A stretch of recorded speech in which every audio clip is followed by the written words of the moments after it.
Imana ano mukiganiro sashoboye ndabaramukije amahoro ya Kristo nako mufate umwanya rakifurize indwi nziza indwi y'umugisha haleluya ndagufite message yawe rero inondwi ivuga ngo inondwi abansi bawe bari gusubiranamo abagwanye ubuzima bwawe abagutoteje biko ndabona Imana itumye basubiranamo mu izina rya Yesu Kristo reka dusagire no jambo ano bitabo c'ingoma ingoma za kabiri umurongo wa 200 turahera kuri 22 tugeze 23 aravuga ngo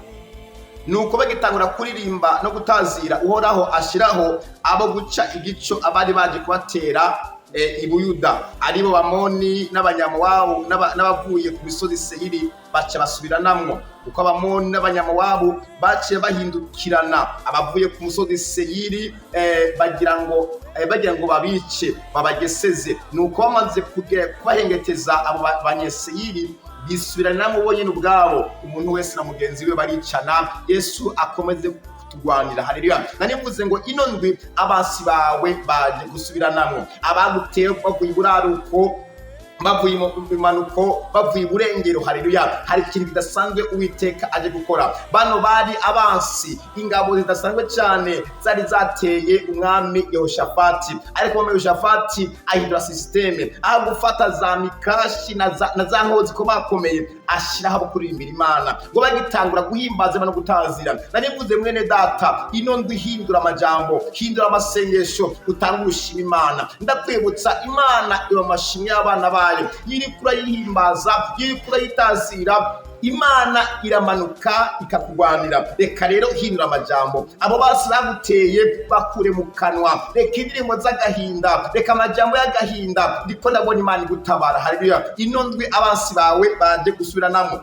hindura imvugo mu izina rya Yesu Kristo abasi bakure mu kanwa bakure mu byumviro ndakwibutsa ibyo uvuga cyane ibyo yumvira cyane nibyo uri kurahimbaza ibyo biza rero imvira Imana rero hindura indirimbo mu izina rya Yesu himbaze bano kandi bitazire biko ndabona ino ndwi Imana ihinduye ibintu haleluya ibitugwanya n'ibiremwa kandi yitugwanira n'umuremyi hano mu gitabo nyene mu gitabo cy'ibyakozwe n'intumwa 16 25 kugeza 26 turabona amakuru ya Paul na Sila havuga ngo maze nko mu gicugu Paul na Sila bariko barasenga baririmba ngo baririmbira Imana ngo izindi mbohe zibumva isi ica iranyiganyiga cyane biturumbuka bituma amatanguriro y'inzu y'ibohero anyiganyiga ako kanya inzugi zose ziruguruka iminyororo ya bose iradohoka Imana nishime cyane hamwe no guhimbaza no gutazira hari iminyoro ije kudwa ku buzima bwawe Paul na Sila bari ibohero bafashwe bariko barakubitwa bariko baravirirana ntabwo bigeze bidodomba ngo bakome induru ngo barire cyane ngo batuke abagiye nabi ahubwo bahinduye ururimi barahimbaza biravuga ngo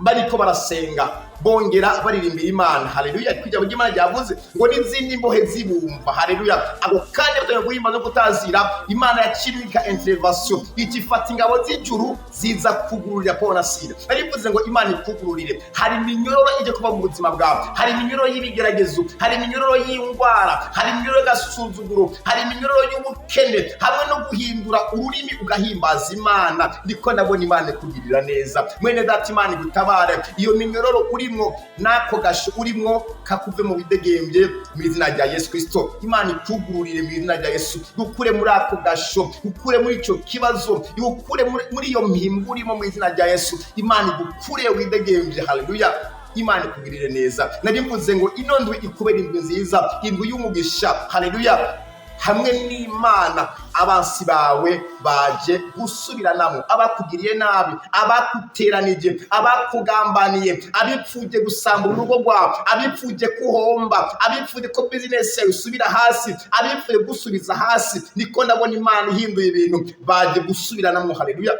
anavuga ati ngo bano basi ngo barasubiranyemo bonyene baricana haleluya bonyene byari gwandisho bari bazanye baje kwica abana b'Imana nibyo baci bakoresha mu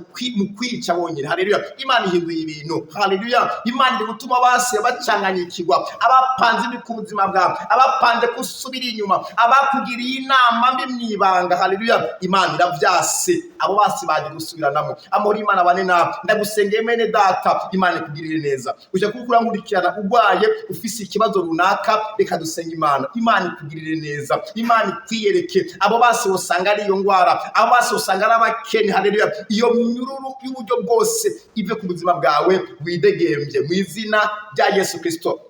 Adusenga Imana. Data, mu izina rya Yesu urakoze kubona ino message yawe ishitse aho yari kirajya mwami. Reka mwami igira ubushobozi kandi ikore icyo iviriye iwawe mwami. Ugire neza umwana wawe Jehova. Bano basi b'abana bawe mwami reka basubirane mu mwami. Ndasengera uno muntu ariko aranyumviriza cyangwa ariko arandaba afise ikibazo mwami kimutabare mugire neza. Ino ndwi umwireke nk'Imana uhindure ibyasi guhinduka. Urakoze kubona ubikoze ni mu izina rya Yesu Kristo mwami n'umukiza wacu. Amina. Amahoro y'Imana bane nawe. Umviriza message yariye abasi bawe bagiye gusubira namwo mu izina rya Yesu Kristo.